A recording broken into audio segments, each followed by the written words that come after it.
Assalamualaikum warahmatullahi wabarakatuh. Kami dari kelompok 11 akan menjelaskan tentang reproduksi hewan air. Sebelum itu, perkenalkan nama anggota kelompok kami. Yang pertama ada saya sendiri, Diana Sulandia, lalu ada Fadila Rizky Dipayanti, ada Rista Apit Cahyo Pamingkas, dan Safina Salsabila. Adapun pembahasan pada kesempatan kali ini, yang pertama adalah perkembangan gonad, struktur anatomi, perkembangan gamet, karakteristik sperma dan ovum, dan proses penempatan. Pengertian dari reproduksi ini sendiri yaitu kemampuan individu untuk menghasilkan keturunan sebagai upaya untuk melestarikan jenisnya. Adapun sistem reproduksi adalah sistem organ seks dalam organisme yang bekerja sama untuk tujuan reproduksi seksual. Reproduksi sendiri dipengaruhi oleh suhu, cahaya, musim, curah hujan, ketersediaan pakan, dan juga hormon. Perkembangan gonad. Gonad sendiri yaitu organ reproduksi yang memiliki fungsi utama menghasilkan sel gamet dan hormon seks atau steroid. Gonad ikan meliputi ovarium dan pembuluhnya atau ovidak pada betina, serta testis dan pembuluhnya atau spermdum pada jantan. Perkembangan gonad sendiri dibagi menjadi dua tahap, yaitu tahap pertumbuhan gonad hingga mencapai tingkat dewasa kelamin dan tahap pematangan produksi seksual. Selanjutnya akan dijelaskan oleh rekan saya. Selanjutnya adalah struktur anatomi dari organ reproduksi ikan jantan dan ikan betina. Yang pertama adalah ikan jantan, disebut dengan testis. Ciri-cirinya yaitu berbentuk pita dan bergerigi, lonjong, bulat, licin, lebih kecil dari ovarium, terletak pada dinding dorsal, berwarna putih kekuningan dan bertekstur halus, berpasangan xulum atau xylostomata berdekatan, elamobranchia bersatu pada posterior. Lalu beratnya 12% dari berat tubuh. Kemudian ada tipe testis. Yang pertama adalah tipe lobular, yaitu gabungan lobul-lobul yang terpisah, kulit luar berupa jaringan fibrious. Tipe semacam ini dimiliki oleh kelompok Telostei. Lalu ada tipe tubular, bagian yang berdiri sendiri, biasanya terdapat pada ikan guppy. Lalu yang kedua adalah ikan betina, disebut dengan ovarium. Ciri-cirinya yaitu berbentuk longitudinal, berjumlah sepasang dengan kolom, berwarna keputih-putihan sebelum matang dan kekuningan saat matang gonad. Lalu berat 70% dari berat tubuh. Kemudian ada tipe ovarium. Yang pertama adalah tipe sinkronik, yaitu ovarium mengandung oosit dengan stadia perkembangan yang sama, berpijah sekali. Lalu yang kedua adalah tipe sinkronik sebagian, mengandung dua populasi oosit dengan stadia perkembangan yang berbeda, musim berpijah pendek. Yang ketiga adalah tipe asinkronik, yaitu mengandung oosit dengan seluruh perkembangan stadia, memijah beberapa kali selama musim pemijahan lama. Lalu ada juga ciri fisik kematangan organ reproduksi. Yang pertama adalah ciri fisik kematangan organ reproduksi pada ikan jantan. Ciri-cirinya yaitu kelamin menonjol ke arah belakang dan warna kemerahan, kemudian warna kulit dada kusam, lalu ada gerakannya lebih lincah. Yang kedua adalah ciri fisik kematangan organ reproduksi pada ikan betina. Ciri-cirinya yaitu berwarna terang, perutnya membulat, badan relatif panjang, dan susunan sisiknya teratur. Selanjutnya yaitu perkembangan sel gamet pada proses spermatogenesis. Tahap pertama yaitu spermatogonia. Nah, sel-sel epitel germinal aktif membentuk spermatogonia hampir di seluruh tubulus. Kebanyakan sel spermatogonia ini mempunyai sebuah nukleus yang bentuknya tidak beraturan dengan membran sistem yang tidak jelas. Lalu yang kedua yaitu tahap spermatosit primer. Nah, pada tahap ini proses akhir spermatogonia akan tumbuh dan membelah menjadi spermatosit primer. Membran sistem spermatosit primer terlihat dengan jelas dan setiap sistem mengandung banyak sel spermatosit primer. Lalu tahap ketiga yaitu spermatosit sekunder. Nah, spermatosit primer akan membelah secara mitosis membentuk spermatosit sekunder. Ukuran spermatosit sekunder ini lebih kecil dari spermatosit primer dan nukleusnya mengandung kromatin yang tebal. Lalu pada tahap keempat yaitu spermatid. Sistem-sistem yang berisi spermatosit sekunder akhirnya berkembang dan melepaskan sel-selnya ke dalam lumen tubulus, kemudian matang sempurna menjadi spermatid. Nah, pada tahap ini terjadi pembelahan secara meiosis sehingga setiap spermatid mengandung N kromosom dalam nukleus. Lalu tahap kelima yang terakhir yaitu spermatozoa. Spermatid mengalami pertumbuhan bentuk atau mengalami metamorfosa sehingga menjadi spermatozoa yang dilengkapi dengan kepala dan ekor, sehingga bisa bergerak aktif di dalam lumen tubulus. Nah, di sini terbentuk spermatozoa Y atau jantan dan spermatozoa X atau betina. Lalu perkembangan sel gamet pada proses oogenesis. Tahap pertama yaitu oogonia. Sel-sel ini akan membelah secara mitosis menjadi berlipat ganda jumlahnya. Nah, sel-sel telur primitif atau ovagonium atau oogonia ukurannya sangat kecil. Lalu tahap kedua yaitu oosit primer. Sel-sel telur tumbuh folikel mulai terbentuk melingkari atau mengelilingi sel telur sebanyak satu lapis. Nah, folikel ini berfungsi untuk pemeliharaan dan melindungi perkembangan telur. Lalu, sel telur yang telah dilengkapi dengan folikel ini disebut juga dengan oosit primer. Selanjutnya itu tahap ketiga yaitu oosit sekunder. Selama tahap ini, sel telur berkembang membesar dan menjadi tertutup oleh folikel dan lapisan folikel ini menjadi dua lapis. Jumlah nukleusnya dalam nukleus mulai bertambah.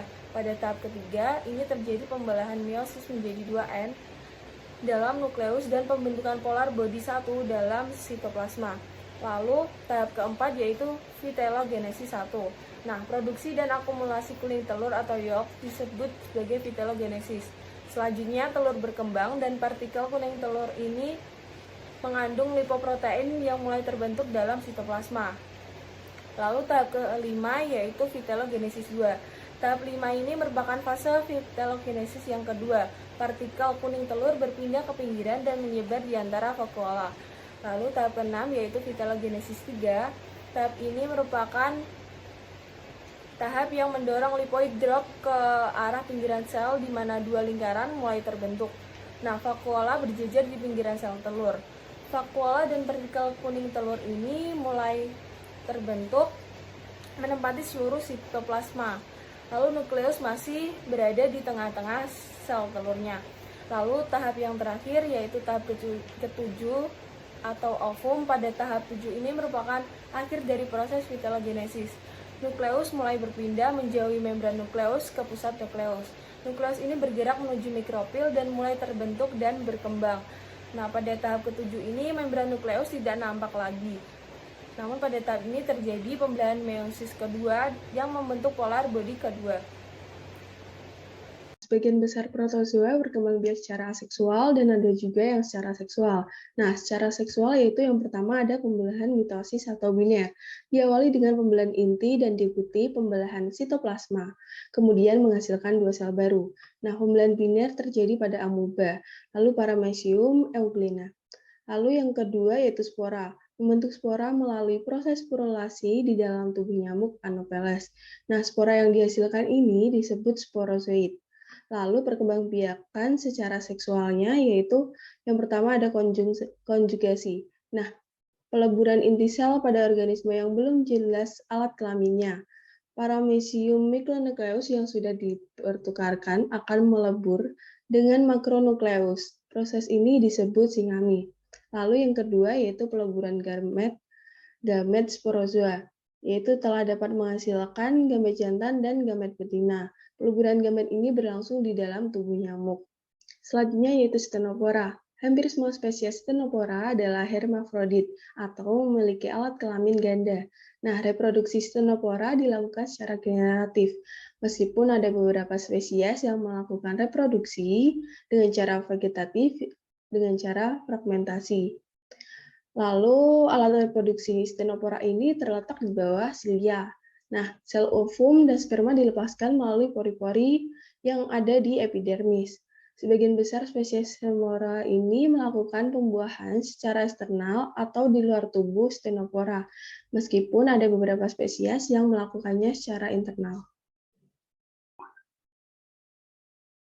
Lalu selanjutnya yaitu Annelida. Annelida memiliki sistem perkembangbiakan secara seksual. Satu, Annelida memiliki dua alat kelamin yaitu jantan dan betina.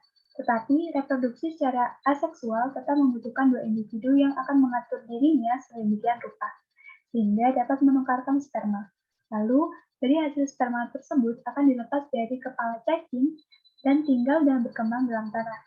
Sebagian Annelida bereproduksi secara aseksual, dengan fragmentasi diikuti dengan regenerasi. Adapun contohnya yaitu dari Polychaeta, di mana secara garis besar dapat dilakukan dengan dua cara reproduksi. Yang pertama secara reproduksi aseksual, dan seksual. Selanjutnya yaitu rotifera. Rotifera bereproduksi secara seksual. Berdasarkan fase reproduksinya, rotifera ini dibagi menjadi 3 kelas. Yang pertama adalah kelas Beloidea, di mana semua anggotanya partenogenetik. Mereka hanya memiliki satu betina yang bereproduksi secara aseksual. Untuk menghasilkan lebih banyak keturunan betina, telurnya tidak dapat dibuahi oleh sel sperma. Ketika telurnya dewasa, semua akan menjadi betina. Tetapi, setiap induk biasanya menghasilkan 10 hingga 50 telur saja. Yang kedua adalah kelas monogonata. Kelas ini bereproduksi secara seksual dan aseksual, di mana ukuran jantan lebih kecil dibandingkan dengan betina. Betina memproduksi telur yang tidak dapat dibuahi, yang nantinya akan menjadi betina. Pada reproduksi seksual terjadi ketika pada lingkungan yang tidak menguntungkan. Contohnya yaitu dengan lingkungan terlalu kering atau terlalu basah. Ketika betina memproduksi telurnya pada fase seksual, apabila telurnya dapat dibuahi, maka akan menjadi betina. Dan begitu pula sebaliknya, apabila tidak dapat dibuahi, telur tersebut akan menjadi jantan. Yang ketiga adalah kelas Seusonidea, di mana semua anggotanya yaitu partenogenetik. Mereka hanya memiliki satu betina yang bereproduksi secara aseksual. Untuk menghasilkan lebih banyak keturunan betina, telurnya tidak dapat dibuahi oleh sel sperma. Ketika telurnya dewasa, semuanya akan menjadi betina. Dan setiap induk biasanya hanya menghasilkan 10 hingga 50 telur saja.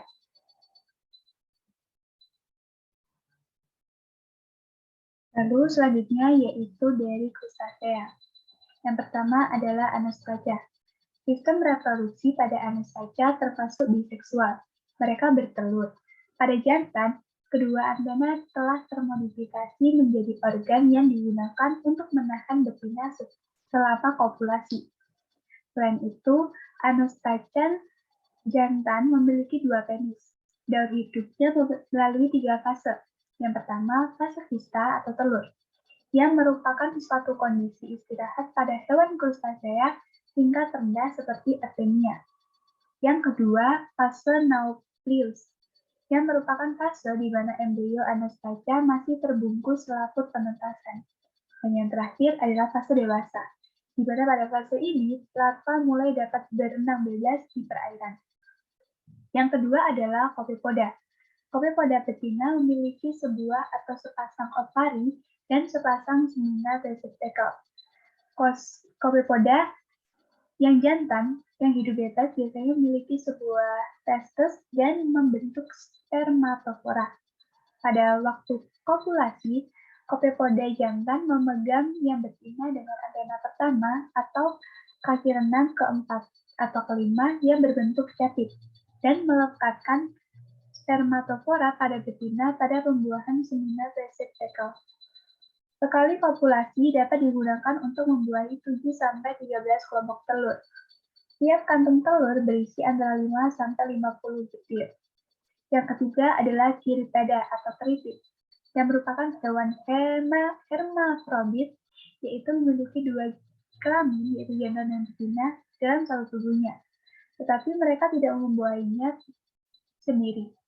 Mereka juga tidak melepaskan telur dan sperma ke dalam air pada saat bersamaan. Setelah terjadi pembuahan silang, telur akan dierari pada kantung telur yang terdapat dalam rongga mantel. Telur akan menetas menjadi larva Nautilus dan larva ini berenang bebas. Selanjutnya akan dijelaskan oleh rekan saya. Baik, selanjutnya saya akan menjelaskan tentang moluska. Moluska yang pertama adalah cephalopoda atau cumi-cumi.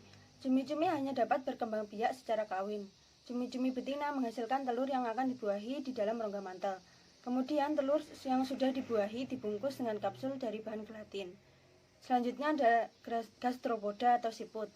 Walaupun gastropoda merupakan organisme hemaprodit, agar terjadi reproduksi tetap diperlukan 2 individu. Reproduksi dimulai ketika 2 gastropoda saling mendekat dan saling memasukkan penis masing-masing ke lubang kelamin pasangannya untuk memindahkan sperma. Setelah itu keduanya berpisah dan masing-masing gastropoda meletakkan telur yang telah dibuahi dan dilindungi oleh zat gelatin pada tempat yang gelap. Selanjutnya ada Echinodermata. Kelas Echinodermata yang pertama adalah Echinoidea atau bulu babi. Echinoidea memiliki daya regenerasi tinggi sehingga dapat memperbanyak diri secara generatif. Pembuahan sel telur oleh sperma terjadi secara eksternal. Kelas yang kedua ada kelas Ophiuroidea atau bintang mengular. Alat reproduksi bersifat gonokoris dan pembuahan terjadi secara eksternal menghasilkan larva berbentuk simetri bilateral yang berenang bebas. Kelas Echinodermata yang ketiga adalah kelas Holoturoidea atau teripang. Perkawinan teripang biasanya berlangsung secara eksternal atau di luar tubuh. Sel telur dan sperma masing-masing dihasilkan oleh individu betina dan jantan dengan cara disemprotkan. Kelas selanjutnya adalah kelas Crinoidea atau lilia laut. Lilia laut bereproduksi dengan cara melepaskan telur dalam air, tapi beberapa menahan tetap pada pinulae sampai menetas. Setelah beberapa hari, larva dapat hidup bebas dan menempel dengan akhir bagian interior, dan kemudian berbentuk cangkir, lalu tumbuhlah lengannya. Kelas terakhir dari Echinodermata adalah kelas Asteroidea atau bintang laut. Reproduksi secara seksual terjadi melalui pembuahan sel telur oleh sperma yang terjadi secara eksternal atau di air. Reproduksi secara aseksual yaitu dengan pembelahan secara visiparity, yakni membelah dengan jalan fission atau penyekatan pisin pusat menjadi dua bagian, kemudian memisah.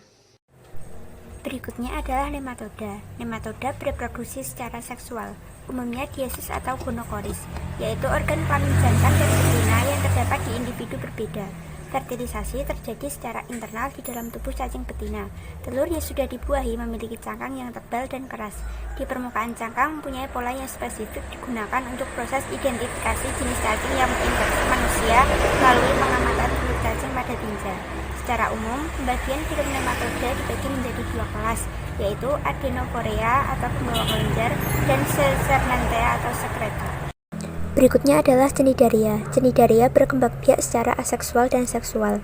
Reproduksi aseksual terjadi pada stadium polip dan dilakukan dengan jalan pertunasan atau duping.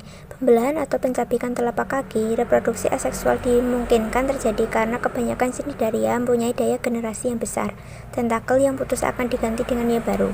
Kemudian ada reproduksi seksual, umumnya terjadi pada tahap medusa. Sel telur atau sperma sebagian besar berasal dari sel interstisial yang mengelompok sehingga membentuk ovarium atau testis. Selanjutnya ada amfibi. Organ reproduksi eksternal berupa kloaka, sedangkan organ reproduksi internal berupa gonad dan saluran reproduksi. Fertilisasi katak terjadi di luar tubuh atau di lingkungan perairan. Sebagai individu yang reproduksinya secara eksternal, struktur organ reproduksi katak hampir sama dengan ikan. Pada katak betina, sepasang ovarium akan melepaskan sel telur ke lingkungan melalui saluran yang disebut oviduct. Selanjutnya ada reptil. Pada umumnya reptil bersifat ovipar, namun ada beberapa yang ovovivipar. Organ reproduksi reptil betina terdiri dari sepasang ovarium sebagai organ reproduksi primer dan saluran reproduksi atau oviduct. Fertilisasi terjadi ketika spermatozoa membuahi sel telur yang baru dilepas ovarium di oviduct. Sel telur yang telah dibuahi selanjutnya dilapisi oleh albumin dan dibungkus oleh cangkang kapur yang tahan air. Hal ini berfungsi untuk melindungi telur yang berada di lingkungan basah. Selanjutnya telur meninggalkan induk betina melalui kloaka. Pada sebagian kecil reptil, telur dipertahankan atau dierami di dalam tubuh induk betina sampai menetas atau ovovivipar. Kemudian anak-anak reptil meninggalkan tubuh induk betina melalui lubang kloaka. Selanjutnya ada karakteristik sperma. Setiap spermatozoa terdiri atas sebuah kepala, sebuah bagian tengah, dan sebuah ekor. Umumnya ukuran panjang kepala sperma antara 2-3 mikrometer, dan panjang total spermatozoa antara 40-60 mikrometer. Kemampuan spermatozoa hidup secara normal setelah keluar dari testis hanya berkisar antara 1-2 menit. Pada ikan mas, nilem, dan tawes, kepala sperma berbentuk oval sedikit lebih besar daripada leher kepala. Spermatozoa pada ikan teleostei mempunyai struktur yang sederhana dan ukuran yang hampir sama. Selanjutnya ada karakteristik ovum. Struktur ovum secara umum terdiri dari membran telur, mikrofil, dan lapisan pelekat telur. Bergantung pada spesies maupun tahap pertumbuhan oosit, membran telur bervariasi dalam hal ketebalan. Mikrofil adalah sebuah lubang kecil tempat di mana sperma masuk ke dalam telur yang tertutup, yang merupakan modifikasi struktural dari membran telur. Mikrofil terletak pada kutub anima dan bervariasi dalam hal ukuran antar spesies. Lapisan perekat telur merupakan lapisan yang terbentuk di sekitar lapisan vitelin yang tersusun oleh glukoprotein. Fungsi utamanya yaitu sebagai pelindung telur dari lingkungan luar dan juga sebagai penarik sperma. Lalu selanjutnya yaitu fertilisasi. Fertilisasi ini sendiri adalah proses bersatunya telur dengan sperma dan membentuk zigot. Terdapat beberapa jenis fertilisasi berdasarkan tempat terjadinya. Yang pertama adalah fertilisasi eksternal, di mana pertemuan ovum dan sperma yang terjadi di luar tubuh induk. Contohnya yaitu pada Cyprinidae, Anabantidae, dan Siluridae. Yang kedua adalah fertilisasi internal, di mana pertemuan di dalam tubuh induk. Pada proses ini digunakan alat tambahan yang berupa gonopodium, tenaculum, dan mesosporidium. Dan yang ketiga adalah bukal atau in the mouth, yaitu pembuahan yang terjadi di mulut ikan betina. Telur yang akan dikeluarkan betina dimasukkan ke dalam mulutnya, kemudian disemprot sperma pejantan. Biasanya telur yang telah menetas akan tetap berada di dalam mulut induknya selama waktu tertentu. Contohnya yaitu pada ikan arwana. Lalu selanjutnya proses penetasan. Penetasan sendiri yaitu suatu proses perubahan dalam siklus hidup suatu hewan dari bentuk intrakapsulat menjadi bentuk hidup yang bebas. Mekanisme penetasan ini secara umum terbagi menjadi dua tipe, yaitu mekanik dan enzimatik. Faktor-faktor yang mempengaruhi terjadinya penetasan ini yang pertama adalah keberadaan oksigen, di mana kekurangan oksigen mampu menstimulasi aktivitas pernapasan dari embrio. Yang kedua adalah temperatur, di mana peningkatan temperatur juga dapat menstimulasi sekresi enzim penetasan. Dan yang ketiga adalah cahaya. Sekresi enzim penetasan dikontrol oleh stimulasi fotoreseptor. Selanjutnya yaitu proses penetasan. Yang pertama adalah stadia morula. Dimulai saat pembelahan mencapai 32 sel, pada saat ini ukuran sel mulai beragam. Sel membelah secara melintang dan mulai membentuk formasi lapisan kedua secara samar pada kutub anima. Stadia morula berakhir apabila pembelahan sel sudah menghasilkan blastomer yang ukurannya sama tetapi ukurannya lebih kecil. Yang kedua adalah stadia blastula. Pada proses ini, trofoblast terletak di antara kuning telur dan sel-sel blastoderm dan membungkus semua kuning telur. Trofoblast yang berasal dari blastomer paling tepi dan luar akan membentuk lapisan yang terlibat dalam penggunaan kuning telur. Yang ketiga adalah stadia grastula. Gratulasi erat hubungannya dengan pembentukan susunan syaraf. Penjelmaan bentuk primitif dan merupakan periode kritis perkembangannya. Yang keempat adalah stadia organogenesis. Organogenesis ini sendiri yaitu adalah proses pembentukan organ-organ tubuh makhluk hidup yang sedang berkembang. Dalam proses organogenesis ini terbentuk berturut-turut bakal organ-organ yang meliputi syaraf, notokoda, mata, somit, rongga Cooper, kantung olfaktori, rongga ginjal, usus, tulang subtokord, dan linea lateralis. Adapun juga jantung, aorta, insang, infundibulum, dan juga lipatan-lipatan sirip. Dan organ-organ tersebut berasal dari ectoderm, endoderm, dan mesoderm. Selanjutnya akan dijelaskan oleh rekan saya. Selanjutnya ada pemijahan. Sebagian besar ikan memerlukan jenis substrat tertentu sebagai sarang untuk tempat pemijahan. Tempat pemijahan dapat berupa bebatuan, vegetasi, lumpur, dan lain sebagainya. Keberhasilan proses pemijahan berhubungan erat dengan keberadaan substrat. Jika substrat yang sesuai tidak ditemukan, maka proses pemijahan akan mengalami kegagalan atau penundaan.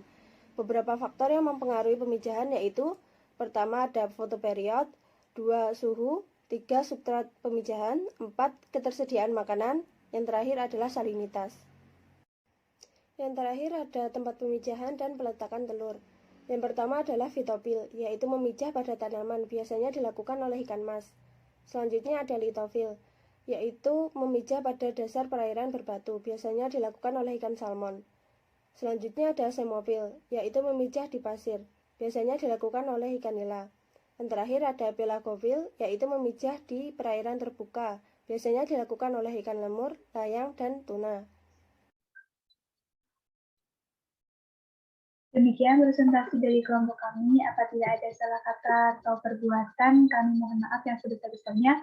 Wassalamualaikum warahmatullahi wabarakatuh.